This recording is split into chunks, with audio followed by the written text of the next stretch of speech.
We love working on the world building with Tim, the sets, the colors, the palette. Are you as obsessed with Wednesday Addams as we are? Well, we've got an intricate breakdown of every location and design aspect that made the show as bingeable as it was. And yes, we're gonna be getting handsy, but more on that later. I could do this all day. Number 1. Everyone's favorite dismembered hand. We were losing it when we found out how Thing was really brought to life. Thing was completely practical. He was played by an actor and magician named Victor. Victor was completely wrapped in a blue bodysuit, and the only visible part of him was, obviously, his hand. He was often wheeled alongside Jenna Ortega on a camera dolly, hiding the rest of his body, underneath tables, behind corners, and many times behind Jenna herself. And don't worry, we've got more on Jenna soon. We've praised her for her ability to convey emotion without expression, but we've got to give props to Victor for conveying so much with just his hand. It's a really hard process because you have to show emotion through a simple hand that doesn't have a voice or subtitles. It's a lot of hard work to show emotion through a hand. I know a lot of people won't understand, but after they see the season, they will get it. Number 2. Did you notice how Wednesday always stands out, even when she's only in black and white?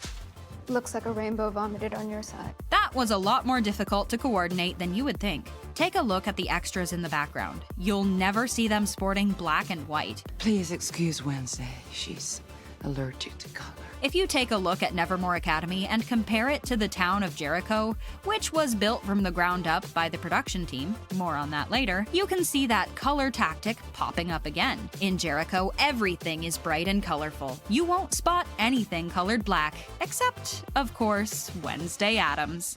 Number 3. Your typical New England town built specifically for the show. One of the inspirations behind the look of this town was Vermont, which was actually a lot more of a challenge to capture than the crew had imagined. Also, fun fact, did you know that the stores, or rather the facades of stores, were based on Charles Addams' original illustrations? There are so many little ways the show pays homage to its predecessor. The production team also brought on architecture and sculpting students from Bucharest to bring the town to fruition. There was very little CGI used in the creation of Jericho. Production designer Mark Scruton had a field day setting up this town. Being able to design worlds from scratch is what makes my job so rewarding, but being able to do it for Tim Burton is a gift. Number 4. The gargoyles are more than an addition of Gothic architecture. Did you notice that the gargoyles all show different emotions? They might also hold a clue to the show's big mystery. Let us know in the comments if you spotted it. Not only that, but the gargoyles also represent the different supernatural creatures that attend the school. Even the archways were designed to look like demonic faces.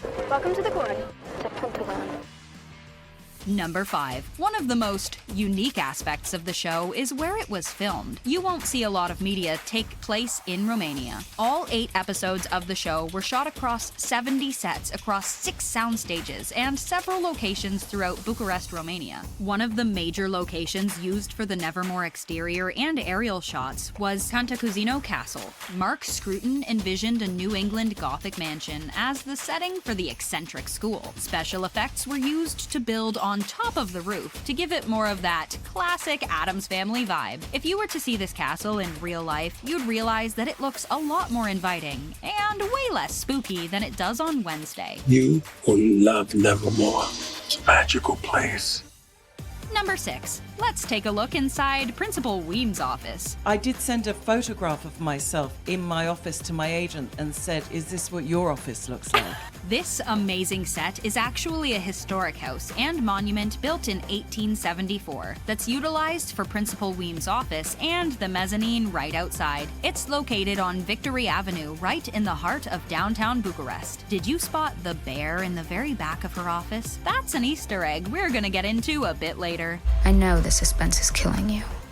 Number 7. Let's get more into Nevermore. This stunning castle is another historic landmark in Bucharest. The style is French, neo-Gothic, and was designed and built between 1911 and 1923. Some of its most telling features are the alluring staircase, the stained glass windows, the surrounding handrails, columns, and its bright red brick exterior. Number 8. A lot was built from scratch at Buftea Studios. We're talking about the entire town of Jericho, Pilgrim World, the Sheriff's House, and the Quad. It makes sense they would do so much there, as it's Eastern Europe's largest and longest film studio that's been active in cinema for over 60 years. They do everything from construction services to props, wardrobe, and post-production. Number 9. Also known as the Gates Mansion, this set can be described as a very, very old house out in the countryside. The production team did an entire rework of the house to make it Wednesday appropriate. We did extensive work to it, including building the double garage,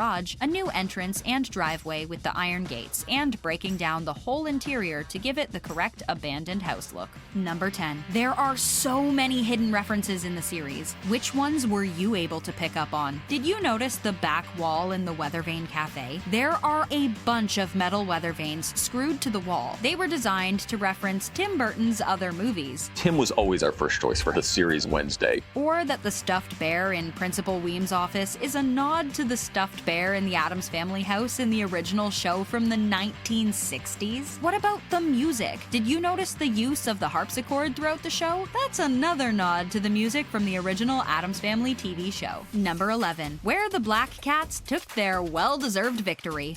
For the record, I don't believe I'm better than everyone else, just that I'm better than you. This iconic competition was filmed across 2 lakes in Romania. We're going to state the obvious. Wednesday is chock full of Edgar Allan Poe references, from this lake competition to the Raven Dance. The story behind the Poe Cup, not only the fact it was filmed in the lakes that are called some of Romania's hidden treasures, but that it's an actual tradition dating back 125 years and named for Nevermore's most famous alumni. We couldn't think of a better setting for this competition to take place. Let the Poe Cup begin!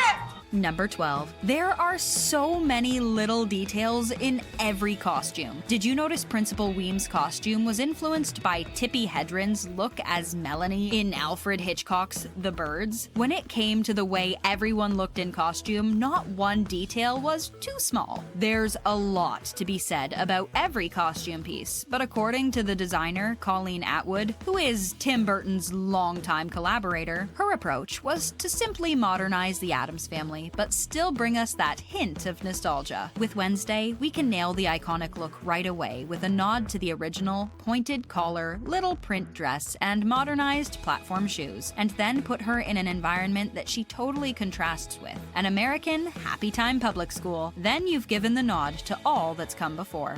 I wish you luck.